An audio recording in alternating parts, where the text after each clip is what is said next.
All right, we're back here for our Nerd Rage Online Standard today. I'm still joined by Caroline Kavanagh, who resides, I believe, at the moment, again, in Canada. Is that right? I am. I'm in Vancouver, Canada. So we're on Thanksgiving weekend here in the U.S., which you've experienced before, and yet now you're back in Canada, and your Thanksgiving's in October, right?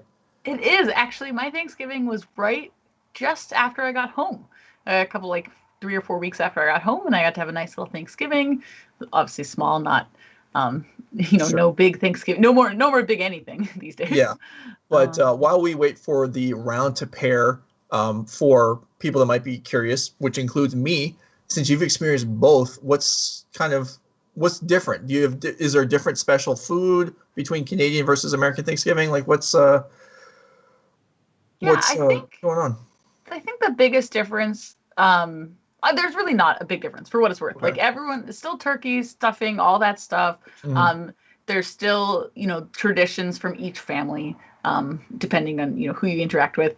Friendsgiving is a thing in both places. Like it's all the same. But one thing I've heard a lot about are these like sweet, like marshmallow yam dishes. Oh God! And they do not make it, at least not into my family's traditions. My mom would not be happy if I brought a dish of, which we like yams. Mm-hmm.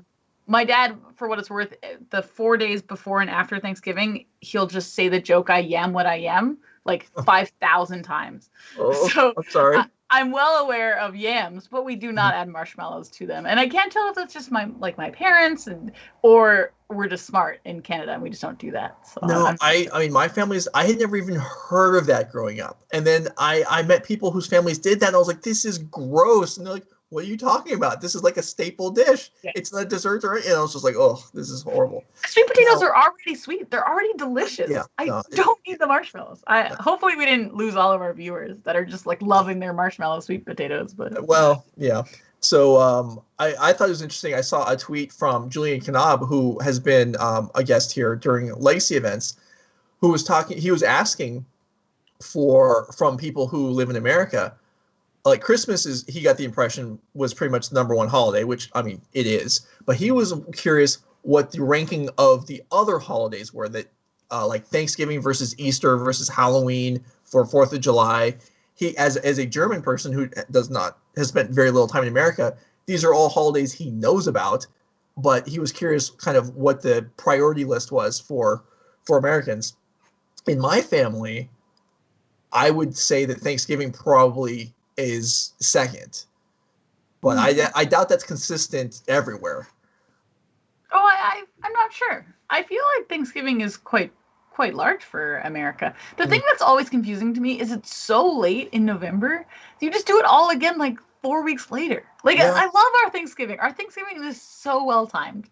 All of our holidays are well timed. But all right, well, our family does not celebrate Thanksgiving at that high of a volume. But. All right, well, that timed out fairly well, as our deck lists are now ready for round 2. So let's go ahead and bring them up. See who we're going to be featuring in a minute. There we are. We're going to have Justin Guo playing Red Black Ramp. So let's see what is actually black about this deck. I imagine it's just the Sweepers in the Extinction event and the Heartless Act. Yeah, it looks like that's all there is. And for Ramp, we have Solemn Simulacrum and Ironclad Feet. Okay, and we're ramping primarily into Ugin, I guess. All right. This deck has a decent amount of removal. I would imagine it fares fairly well against aggressive decks. Let's see what Justin is going to be facing. Mono Green Food. Okay. Played by Gabriel Nicholas. This is not Mono Green Food, so we'll wait a second while we get that straightened up, hopefully. I'm trying to think. I'm just trying to imagine what that matchup is like. Like, Ugin, I think Ugin is quite good against food. Yes. I can imagine that if Justin's plans go according to plan, that the matchup would be favored. Also, generally, this deck did come out after the food deck, so it sounds like it's sort of a reaction to it. But I can't imagine it beats the ramp decks, right? The other ramp decks, the Temur ones. Mm-hmm. Yeah. Well, I mean, Ugin's good against those too, but yeah, there's the ultimatum stuff would just be overpowering, I would imagine. I'm not sure. That's interesting. Okay, so let's go ahead and try again with the other deck list. There we go. So this is a deck I played with at the beginning of the format, and yeah, it's fine, but it felt like it was a little weak against ramp things, which unfortunately for Gabriel is what he's facing. And this list only has one Primal Knight, so I don't know if I can be on board. So you're not. So what is Gabriel playing that you were not? Oh, I see one Witch's Oven, but that's not everything. There's one extra. There's only 3 trails. Huh. Yeah, I can't. It's harder to do this from memory. Right. If Sure. I'm being honest. Yeah, it looks definitely like the oven. I don't think there was a Skoos in the list I presented. There was probably less henge. 1, 2, Sure. 3. That's 3 right there actually. So it's Also, 3 trail is really low. I'm not. Your deck had the creature land also, I believe, didn't it? The Crawling Barrens, is that what it's called? Oh, yeah, I think that was just like just giving it a test kind of thing. Okay, but yeah, okay, so here's the list you were going to play as comparison. Yeah, and you had 3 Crawling Barrens. So that is different. My list has 4. Okay, and I also had the Havens, the Wolf Hollow Havens as well. Okay, so there's a little more ramp in your version. Okay, Yeah. so let's go back to Gabriel's because that's the one we're actually watching. If we can. Okay, very briefly. And then the players are ready. So let's go ahead and get round 2 rolling here on our Saturday. Something looks slightly... Saturday morning, in case you're wondering. Just kidding. I lost my train of thought because we were okay, so we weren't full screen. That's what looked odd. Something was wrong. I knew that. I just wasn't able to identify what it was. Ooh, the Spike Field Hazard. It's gonna do something. That's exciting. It is. All right. So Spike takes down. Yeah, Tango. So a flip land, or not flip land, but a spell land takes down another spell land. So what do you think about is it Justin? Is that On the bottom? Yeah. Yeah, Justin's hand. Like, there's no ramp. I'm concerned. Well, there isn't. I mean, there's only. I guess there's 8 ramp spells in the deck, and they also all cost 4 mana, which we don't even have yet. But okay, so Mazebind Tome comes down at the trade-off of being able to kill the Gilded Goose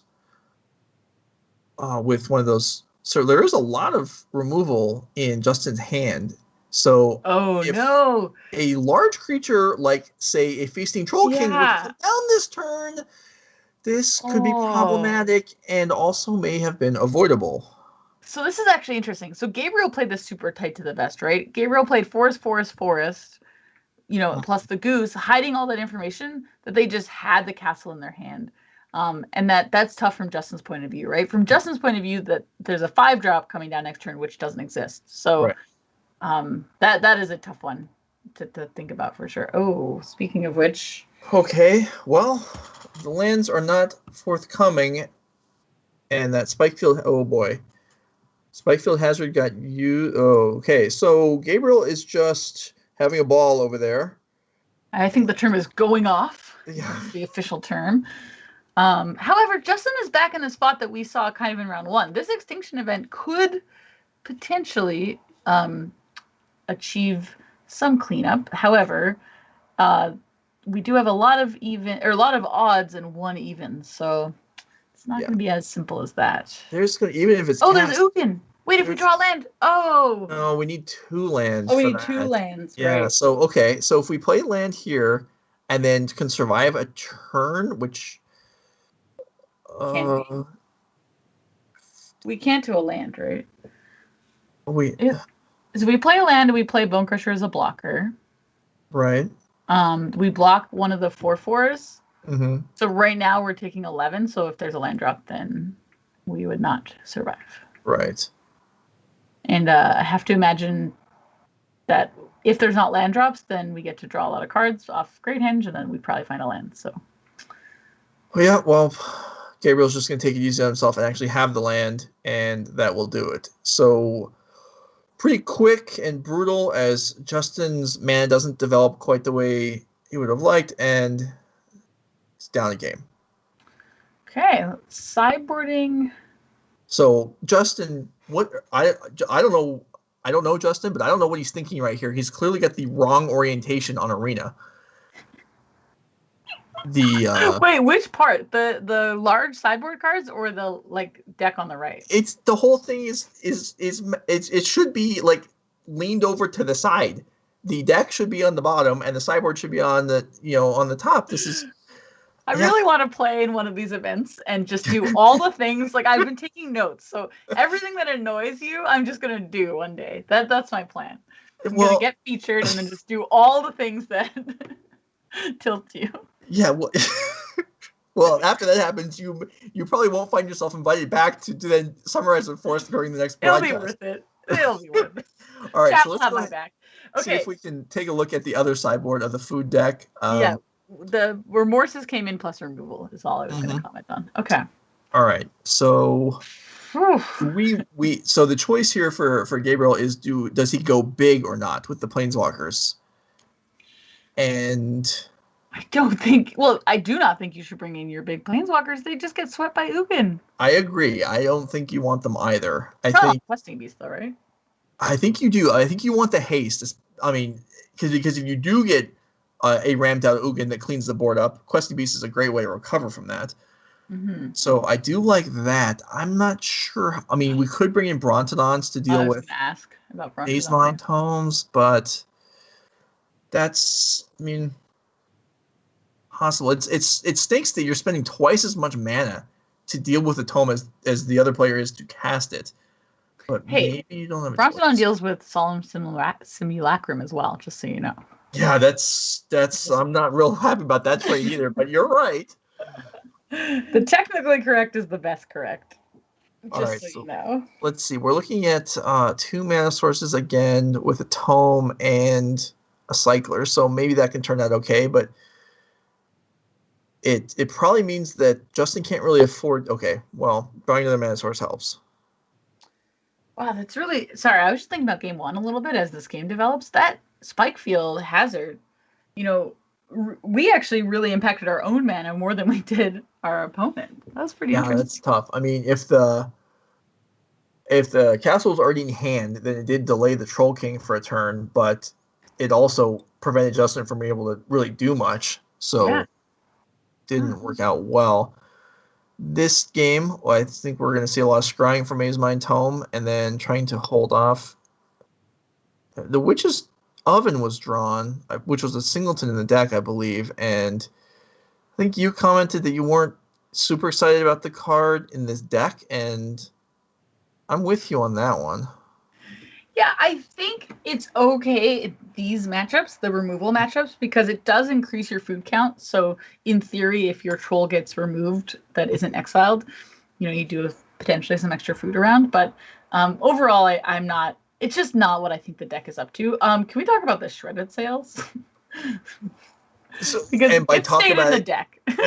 So you're referencing the fact that it did not get boarded out. It did not.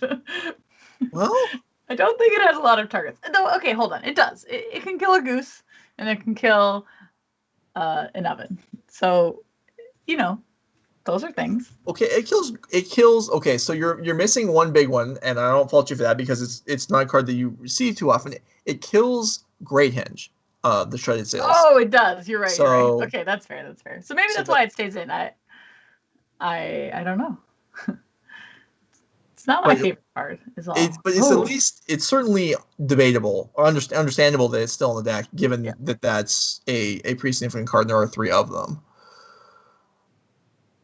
When I said cards that don't get to see play very often, I didn't mean Great Henge. I meant shredded sails, by the way. Yes. I did. I was like, I think the Great Henge is around a lot. It's funny because adding a color to it makes it harder to remember that it's an artifact all the time. That Agonizing Remorse gets to exile the Troll King. Right. I like that. And so it takes the card that is the farthest away from being cast, but is the more of the long-term problem if you're not playing winning early, and Justin's deck is certainly not planning on doing that. So Solemn off of Crawling Barrens for the turn, that seems pretty good. So has Solemn done anything but draw 2 cards and save gain 3 to 5 life in the standard meta? Because that's what it does, right? It draws a land. Yeah, pretty much. I mean, it's saves 5 life. It survives Ugin's minus, which is something. Well, that implies it's around when that happens. Yeah, it is. But it's fine. I don't think Justin's going to be too upset here with the exchange. Maybe we'll see the play that you mentioned that I didn't really expect to see, which is the Bronzodon killing the Solemn just to get in through for 6 damage. But I don't. Yeah. No, I think that Bronzodon has eyes on the tome. Yeah. Surprising. Yeah, the Questing Beast did not come down this turn. That I think is the most surprising part of the turn. Sure. So let's see. What? Okay, so it's going to be Bronzodon. So here's why this is surprising to me. Oh, okay. Never mind. Okay, so clearly Gabriel had eyes on the tome. The reason I was surprised was because the Questing Beast would be a different converted mana cost than the Lovestruck Beast. But I guess the token is even, so maybe it's still incentivizing for Justin. That might be what Gabriel was thinking about. Okay, another thinking through in this matchup against Extinction Event, another thing that Witch's Oven does is it allows the Troll King to stay in the graveyard. It does, yeah. So that, even though the Witch's Oven still isn't exciting, it does have, I mean, there are reasons that it does provide some help. And it actually would put 2 more food with that play. So yeah, I guess I'm hating on the oven for no reason. It's a 1-up too. It's not like Gabriel's playing 4 of them or something. Right. I have to relax on that a little. But here we go. This Agonizing Remorse was a pretty good draw because you can imagine that Gabriel's hand has a lot of action in it. Yeah, it certainly does. And there are... it's unlikely Bronzodon gets selected there. So there are 2 real options, though. I was a little surprised the Kogla stayed in. Just because Justin doesn't really have a lot of things to fight that are relevant. And doesn't... The attacking thing, if you're attacking with the Kogla, you're probably already winning, so destroying like a tome doesn't seem super impactful, but here we are. So let's see. Heartless Act can take down the Lovestruck Beast, or I guess Crawling Barons could get counters, but I imagine we'll see. So this is Heartless Act takes down Lovestruck Beast. I mean, there's got to be someone could write a poem about that interaction. We should talk a little bit about Justin's arena tapping. It ended up not mattering because his Heartless Act was cast, but the Barons was tapped, and technically it didn't have to be. Like, it could have worked out where no other mana was spent this turn, and then the Barons could have used to activate itself. Okay, I think that the Crawling Barons can still... It's not a tap ability to put counters on it. Oh, okay, so it could still have happened. Okay, right. That's good. Yeah, it could still I wasn't sure. It's like a complicated card. So I think... I mean, I understand you brought that up because you weren't ready with a poem or a sonnet to go with. I wasn't. Lovestruck Beast and the Heartless Act. I'm disappointed with you, though. I'm so proud of my fact that I just transitioned out of that. I was like, okay, well, ditching the poem. You think I did well in English in grade 12 or whatever? No way. Out of here. Okay, here's the spot Justin's been trying to get to, right?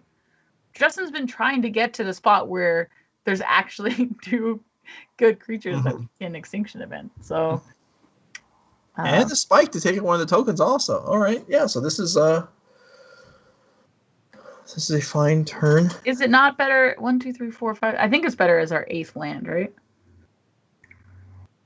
I suppose. Well, my theory is we, like, Ugin then becomes a live draw, whereas it isn't if we don't play it. I'm not sure. Yeah.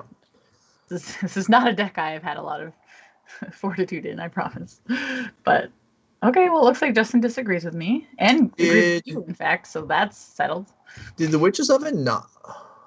I was looking at the Witch's Oven did not eat a creature that turn? I feel like there was already 2 food. Maybe I'm wrong. Well, there's a Lovestruck Beast on the top of the graveyard.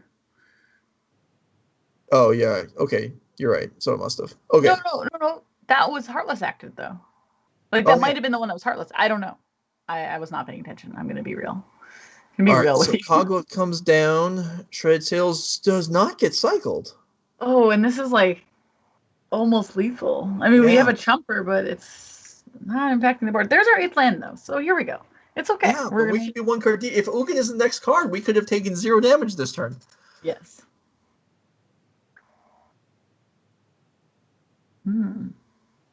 4. There is actually enough to trade here.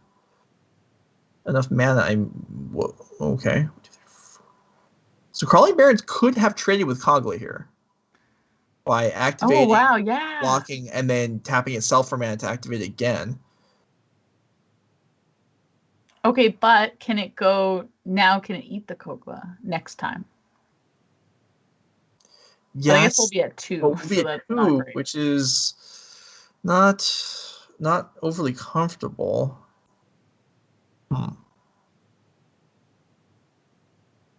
I do feel like we've put ourselves in a situation where we just need to go to 2, though. Oh. Okay.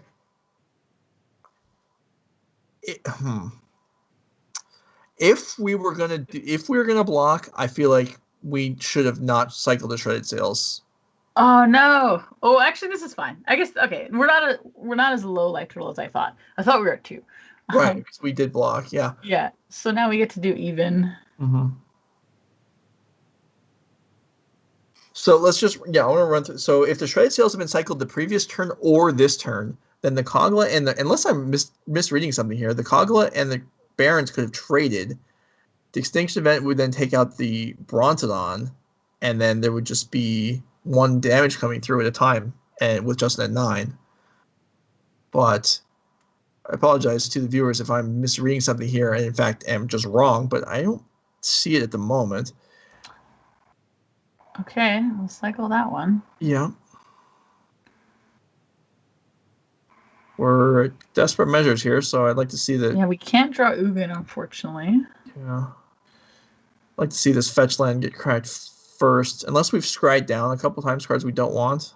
I don't recall us doing that, but that is something that I need to do more, is just think about it, like, hey, how many times have I scried? So it's a good question. Okay, that one's... Oh, that does it. So, okay. That does it for the game and the match, actually. Right. Okay, so Gabriel Nicholas does defeat Justin to 2-0, and that game was longer than the first one, but that match was fairly one-sided, and I'm not sure it really went the way I expected it to. Did not go the way I expected it to go. I put more faith that the red-black ramp deck would ramp a little faster, and I think it didn't. I think the deck name may be misleading. I think the food deck does a little bit more ramping than the red-black. Okay, we do have a secondary match this round, and the deck lists are ready, so let's those, and then we'll see how much is left in their games. So we have Dominic Harvey playing Temur Ramp. This is a legitimate ramp deck, as opposed to... I think so. I mean, it's got Cultivates and Beanstalk Giants, so... I mean, so it's still 2 sets of ramp spells, but they both cost 3 instead of both costing 4. So we'll see who's Dominic is playing against, and is Ben Soroka playing Esper Doom Foretold. So a deck that's just going to flood the board with Terminants versus a deck that's trying to flood the board with land. Let's see how things are playing out. Okay, so they're in game 2. No word yet on who's up a game. It looks like... But on Arena, we get to know. The Doom Foretold deck did win the first game, as we can see by the little indicator next to the account name for Vert. See, now these players, neither player's account name gives any hint at their actual name, which is, that's fine and all, but it's not helpful for us doing coverage. I mean, we have the names provided, but still. We do. All right, so we have Esper Doom Foretold with fewer lands, but way more cards in hand, which is actually kind of what you'd expect, given what these 2 decks are made of. Ooh, but Dom does have Obosh in hand already, which I love. Big fan of the Obosh. I feel like Yorin got all the credit for being the good companion. Poor Obosh over here, just trying to exist, All right, so we have options over here on Ben's side. I wonder how we got to this point in the game with all these cards still in hand. Like Golden Egg all the way on the left was, unless he's reshuffling the cards in his hand, probably been in his hand for a while and just never had a chance to make it onto the board. Yeah, like the golden... Yeah, I don't know. And the Treacherous Blessing? How have we not had time to play that one? I'm not sure, But the Skyclave Apparition and the Answer to the Mans, it makes sense that those would be in hand. I wonder if there was just a recent Treacherous Blessing or something that we didn't see. Right. Okay. Well, here's what, Dom showed up to do. Yeah. Genesis Ultimatum, I played a ton of in Elementals in the previous standard format and very much enjoyed. So let's see what it can muster. Some lands, a couple lands, a Great Henge, and a couple cards in hand. That's okay. That's certainly not what you're really hoping for, but it's something. It is something. You really want that terror. I think you're just always looking for the Terror of the Peaks. At least that's what I would always be looking for, especially with Obosh in your hand. Mm-hmm. Yeah, Terror of the Peaks is the big winner. 2 Terror of the Peaks and Beanstalk Giant would have probably ended the game. In fact, it would have ended the game, but it's always a Great Henge is nice. I mean, it's an expensive card that you get into play for free, but it's not... Yeah, unfortunately, we do know that it can be... the Esper decks are one of the only decks that can easily deal with it, in the sense that they just have Elspeth Conqueror's Death just chilling. Yeah.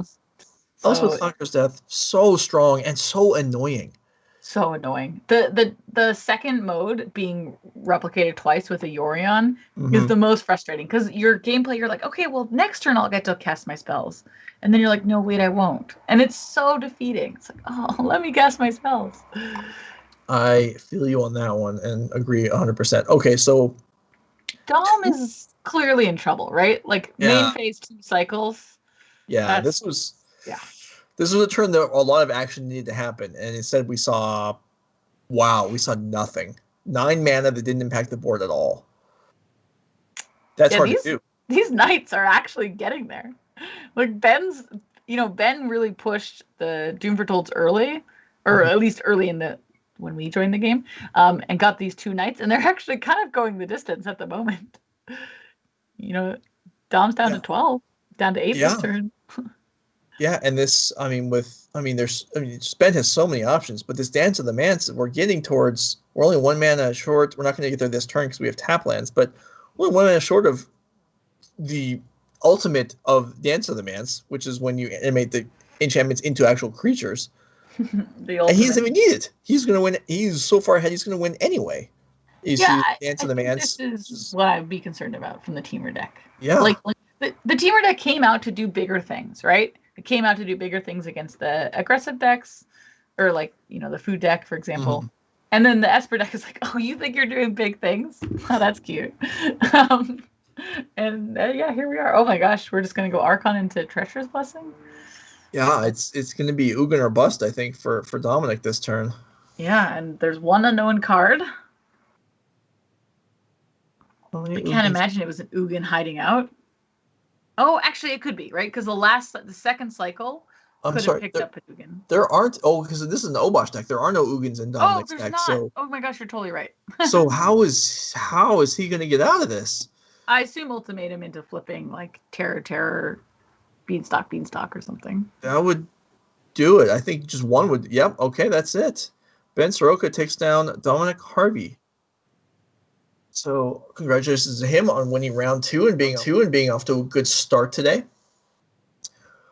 We got to see 2 matches this round. That's great. I will await word on whether there's going to be a third one, but I'm not anticipating that. But there are still several tables still playing. So Caroline is playing in I'm going to mess the name of it up. So what's the high-profile event you're playing in next weekend? The Zendikar Rising Championships. Zendikar Rising Championship, which is split format, standard and historic. And we're not going to ask you to give away what you're playing because deck lists aren't due until tomorrow night. But how was the experience? This was your first Pro Tour. And we talked to you a few weeks ago about heading into this, but how did it play out? How was this enjoyable? Was it like a chore? What was the experience like for you? Yeah, it's been kind of interesting. I'm testing with a group of my friends that have done this a couple times before. And so I kind of I've gone to Pro Tours with them and been in the conference rooms, but I was always working on either actual work or, ignoring them. And so I was like, participating, I'll see what it's really about. And to be honest, it's really just about a bunch of people playing a lot of Magic and making fun of each other. That's kind of what it boils down to. um, and I am a little burnt out. Like yesterday, so I do work for an American company, so I actually did have Thursday and Friday off. I know we were talking about the difference in Thanksgivings, but I did actually have Thursday, Friday. And so I played more Magic this whole week than I ever have in my life. I'm nowhere closer to deciding, so that's good. Don't ask me what I'm playing because I actually don't know. And it was not as glamorous, I think, as I may have imagined it to be. Like, it is really just a bunch of people arguing about whether or not a card is good and then not playing any games and deciding if it's good or not. Like, that's kind of just what. So it's basically the same as FNM. Yeah, it's FNM, it's Twitter, it's Reddit, it's anything. It's just people arguing and then playing some games and having some laughs. It is fun for what it's worth. I am having a really good time. I don't want anyone to think I'm like being tortured. I'm enjoying myself, but it is not as like, I don't know, this like behind the scenes. Like I thought maybe, okay, like who broke it? Everyone's like, no, we didn't break it. It's the same decks that we've always been playing. I don't like, what do you mean? So I don't know. It's good though. So, standard and historic, do you feel more prepared? Is it like, are you ready for one and not ready for the other one? Are you at the same spot in both of them? Is it because like in my experience playing for Pro Tours, it's often like some people are either like they're ready for limited or they're ready for constructed, and I mean some people are ready for both, but none of the people I'm preparing with. So are you? My approach to this was historic is new in the sense that a couple weeks ago Kaladesh came out. It's clear that these like newer, re-released sets tend to impact the format a lot. We saw that over the summer with 2 different editions. So we were kind of expecting like Kaladesh to be, is a very powerful set in our memory. It's going to be super impactful. And I'm not saying it's not impactful, but I can tell you after like all the time, I played only historic basically in the last week or so. Okay. And things are shaking out to be kind of where we thought they would be, to be honest. Like, it's just the decks that were always there. Goblins is still there. Sultai is still there. Like, they're just the decks that were just around. And that's a little sad because I was hoping to play like a really cool like energy deck or something from Kaladesh. But, that's fine. I have not picked a deck for historic, but I feel the most comfortable in historic. Mostly because I played it the most. I also have some go-to strategies that still work in historic that I like. So that's like, I felt like I have like a fallback. If the team deck isn't something that I want to play, then I'm happy I have a fallback. And then for standard, I've really just been letting other people sort it out. It's kind of the same as it always has been the last couple of months. We're sort of late into standard anyway. Mm-hmm. And I've played enough of all of the decks to have some understanding of them. So I'm happy to just, see how that shakes out tomorrow. Yeah, so that'll be exciting. When I don't know what day the deck lists get posted. I'm going to guess it's on Wednesday. I feel like that's kind of been the pattern. I was actually just online, the frequently asked questions or like, things you need to know about the Zendikar thing. And it actually says Friday morning. It says deck list will be posted with the tournament on Friday morning. Okay. Oh, you're right. You know what? I'm mistaking. I think they usually post the metagame a couple days early, but then the deck lists don't get posted until the morning the event starts. Okay, well, that'll be interesting. That's always fun because then you're like, okay, I'll play a deck that's weak to burn. And then on Wednesday, they post the metagame and 87% of the players are playing burn. And you're like, oh, no. Yeah, but, I'm a little nervous about that. But historic, the cool thing about historic, any older formats, they're still wide open. Yeah. Like there are definitely 2 to 3 decks that you can think of that are like kind of up there in the top of the meta. But there's also so many other decks. I think it's a good format. I really like historic a lot. Yeah, no, I'm looking forward to seeing how things play out next weekend. All right, we have a couple matches still running here, so we're going to briefly go over our Showdown event and hit a break, I think. But yeah, so our Season Showdown, we mentioned it last round, $2,500 in prizes. Anyone can play. You don't have to qualify for it. The winner gets to play in the Kaldheim Championship, which is the successor to the event that Caroline's playing in this weekend. Next set further down the line, and the top 8 all qualifies for the Kaldheim qualifier weekend. So if you win the event, you're in. If you top 8 the event, you're one very large step towards getting into the actual Pro Tour itself. Split format, Legacy and Modern, and we've still worked out with Card Hoarder, where if you don't have decks for the formats, you can pay $10 to rent have a 500 ticket credit line, which is good from Friday until Monday. You can pay $15 for an 850 credit line, And that's good for the entire weekend. You can get some practice in and then play in the events. You can check out your legacy deck, play your legacy rounds, turn it back in, take out your modern deck, and then play the rest of the event. So hopefully that makes it easier for some people to play in the event that might not be able to otherwise. We're looking forward to it. Again, that's on December 20th. So hopefully we'll see you there. In the meantime, we're going to step away for a moment while a couple matches finish up, and then we'll be back for round 3.